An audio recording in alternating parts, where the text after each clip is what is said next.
Today we're talking about Inside Out 2 makes history as studio's biggest animated trailer once. Okay, so Inside Out was a very good movie.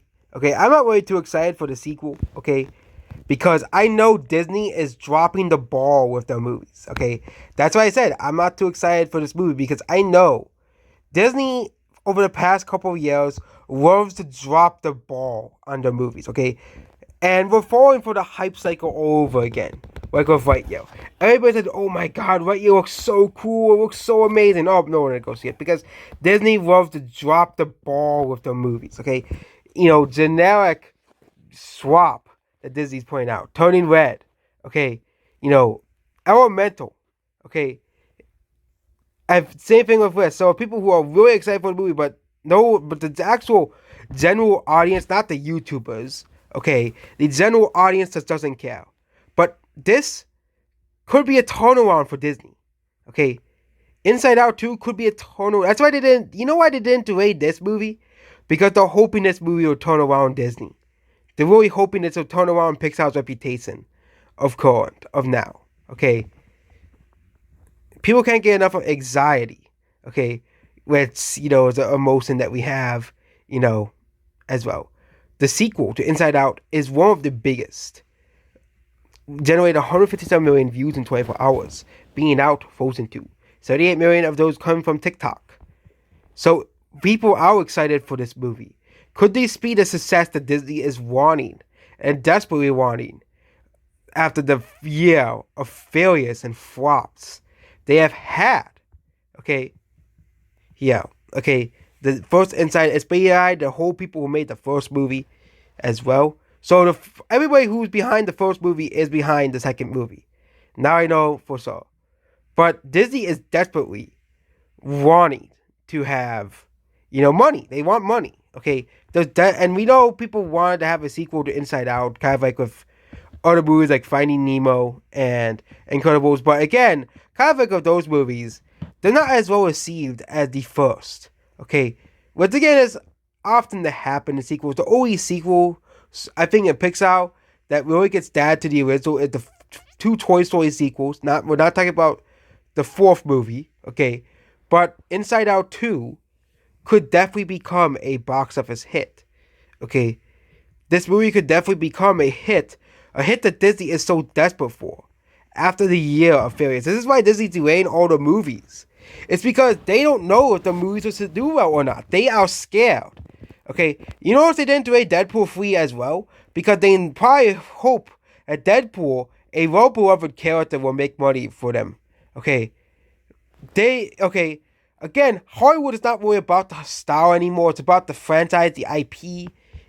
That's why you see non-franchise movies struggle. Because non-franchise movies are about the style. Okay, for example, Rocky and Rambo. Were successful because people love Sylvester Stallone. Okay, it was the style that made the movie successful. For example, all the John Candy comedies, he made those movies successful. His talent and people's love for his talent.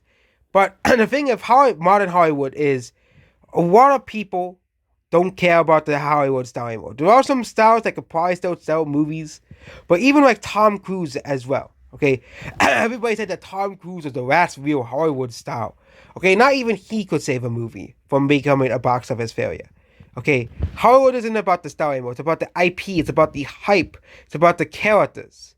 Okay, it's not really about the person anymore. Okay, and we saw from the box office this year. Okay, with one big exception, which is the Taylor Swift movie. Okay, well, of course that did well because Taylor Swift has a large fan base. Okay, and music is struggling from the same thing as well. Okay, music is struggling from the same thing. Okay, people don't really care about celebrities all too much anymore. As well. Okay, TikTok has basically taken over the music industry, and I think that's negatively impacting the music style. Okay, the music style is definitely being negatively impacted from TikTok. And it's going to create a lot of one-hit wonders because of TikTok. TikTok is going to create a lot of one-hit wonders, okay, because of people finding certain songs to use as sounds on TikTok. examples of this includes the, a lot of songs, a lot of songs. Like, even like old songs like Running Up the Hill or newer songs. I think it was called like After Dark, or the other song. It was called like Lay Down or something. Those songs are basically one hit wonders because of TikTok, okay? And you can see that these TikTok stars are struggling.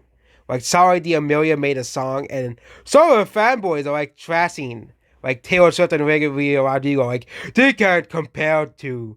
Sorry D'Amelio's song has a total of 12 million views, and the lowest viewed song on the album, I think it was called Guts or something, has like 44 million views. Yeah, totally a failure compared to Sorry D'Amelio's, song, which only has 12 million total streams on TikTok, no, on Spotify, which is abysmal, given the fact that, Sorry D'Amelio has 100 million followers on TikTok. You'd think that at least some of her followers would be like they would get her millions of followers to watch a song. Okay. Yeah, but well, back onto the movie industry. Okay, movie industry has basically become about the franchise. Okay, Disney has killed all of the franchises. Okay, that's what I've seen here. But as long as people like the series, they're gonna continue making money. Franchises and IPs will continue making money. Okay, but even this year, I think it's proven that non-franchise movies can still have a standing at the box office. Okay, The Sound of Freedom, okay, and Oppenheimer. Two massive movies released in the same month span. Okay, the movies were not about the star power. They were about because people were excited for the movies. Okay, Christopher Nolan, he is a very great director. Okay, he has made no bad movies. Yes, even The Dark Knight Rises, which some people can consider his bad movie, he has made no bad movies. Okay, and he continues to have massive box office success because he knows how to make good movies. Okay, if you make a good movie and market it well, okay, it'll do well. Okay, Oppenheimer was gonna do well regardless.